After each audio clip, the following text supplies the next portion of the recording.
Hello, I'm delighted to be here today with my colleague Deonn Griffin. She's going to talk with us about what CIOs should be doing now and in the immediate future to get ready for the shifts as their workers come back into the office, at least some of the time, maybe not all the time, as this COVID crisis begins to shift and change and their responses have to change right along with it. Deonn, thank you so much for joining us today. Thank you, Whit, and I'm glad to be here. One of the first pieces of advice that I give CIOs is that they have to separate this crisis into three parts: respond, recover, and restore. That just makes it easier for them to break it down and understand what they need to do next. Okay, so let's take that first one then. How are organizations responding right now to this crisis? Most organizations are well on their way out of the response stage. Over the last 6 to 8 weeks, and in some areas even longer, CIOs and their teams became the epicenter of their enterprises and physically enabled over 80% of the global workforce to work from home. What a great accomplishment. And that accomplishment is worth celebrating. Absolutely. I mean, are CIOs taking the time to really stop and look at what they've accomplished at this point? It's incredible. Yeah, it's amazing. And when I mention that on most of my calls, it almost is if I give them the opportunity to have a sigh of relief, right? Yeah. And now we can move forward. But to your point, most have not taken the time because they've been in triage mode. They've been in emergency mode. So this is the moment where you want to look back and allow you and your team to celebrate all the things that you've accomplished so far. Yeah. Now, not for nothing, not just for you and your team, but you and your executive sponsor as well. Absolutely. That person deserves to know what's going on so far. Okay, great. So now, after we've had that moment where we say, this is incredible, what we've accomplished, what comes next? So now that they've triaged and handled the immediate emergency, this is also a great opportunity to connect with your peers across the organization and senior leadership to ensure that the applications and the systems that they need to continue their operations are working properly. Identify any technical gaps and address those now. This step may require your teams to adjust their task, sometimes daily. However, the outcome will be that the entire enterprise will successfully come through the response phase and begin to recover. Yeah, that makes a lot of sense. I just got off the phone with a client who's doing an interview process where they're trying to create a current oral history of what's happened so far, discover the gaps and discover the opportunities for improvement for the next phases of the crisis and for the inevitable crises that'll come after this one. So how do you tell people to get started on that path to recovery? What do they do next?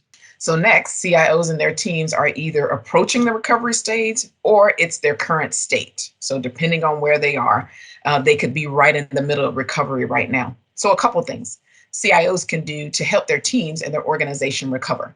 First, review your current roadmap and determine if there are any adjustments that need to be made. For example, I spoke with a client last week and she said that she had it on her roadmap this year to implement Microsoft Teams by December 31st. Well, due to the crisis, they implemented Microsoft Teams in 2 weeks.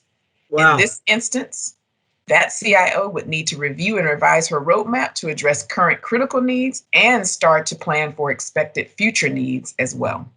Not for nothing, that's also that moment to stop and celebrate you were talking about too, right? Right. Wow.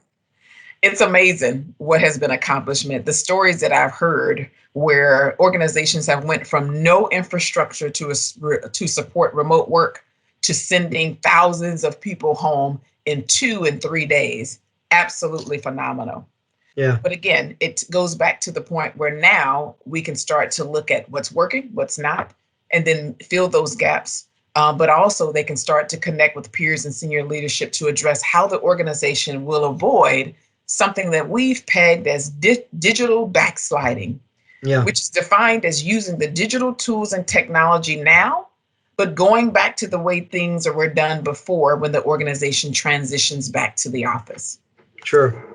Yeah, we want to make sure that we avoid that because we could waste a lot of time, money, and the benefits of these tools if we revert back to the way things were.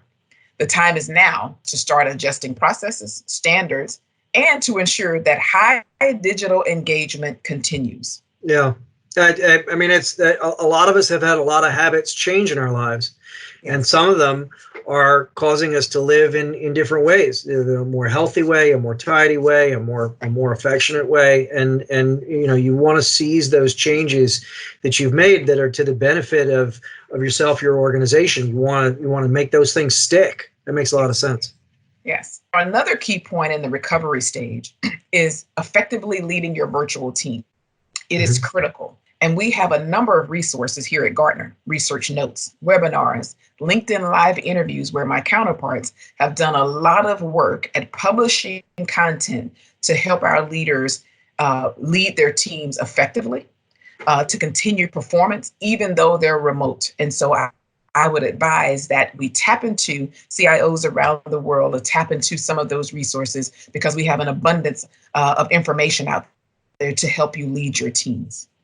Right. There's nobody more digital than a CIO, and there's nobody more capable of modeling that behavior of being a leader in a digital era. Yes. And we've never needed leaders, certainly in my generation, the way we need them right now. So it's an extraordinary confluence that creates a real opportunity for that CIO. Absolutely.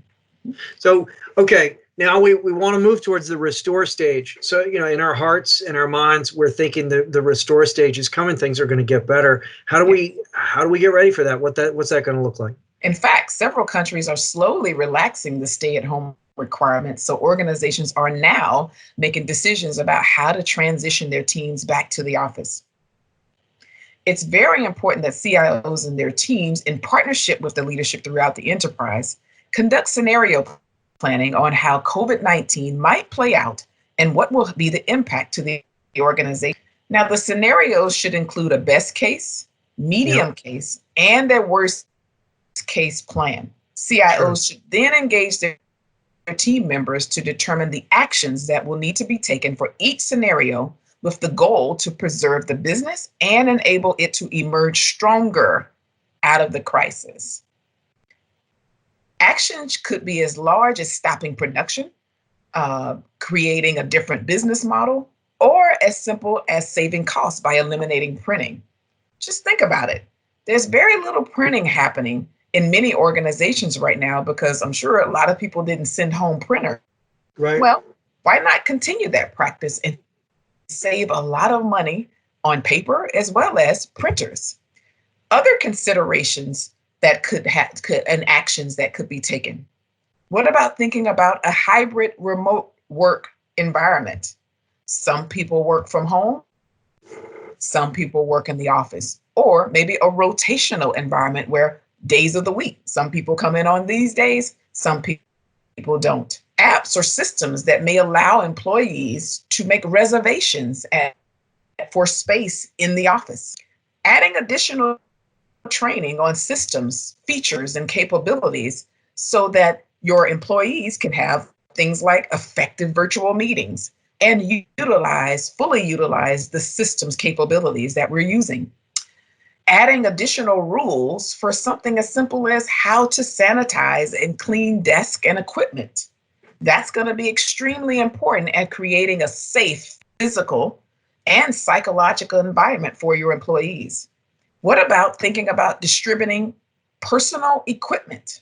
One client mentioned that they were considering giving everybody their own laptop, mouse pad, anything that they needed to do their job. They would be assigned that equipment and they would carry that wherever they're working. So no desktops. Yeah. There are many different ways to look at this scenario planning. And what I always advise CIOs to do is think of the impossible and then consider it.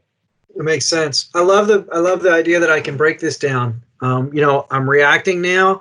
I'll be recovering soon, and then I'm going to move towards restoration. That's really going to be important for me as a leader, because inevitably there will at least be the concern that we'll have resurgences of these crises. Mm-hmm. This is going to keep happening. This is very much a new normal. So having those is a lot easier than focusing only on stages of grief. I mean, this makes a big difference. Yeah. That's great. Great. Wonderful. Thank you so much for being with us for today, Deonn. This really gives our CIOs a sense of where to go from here.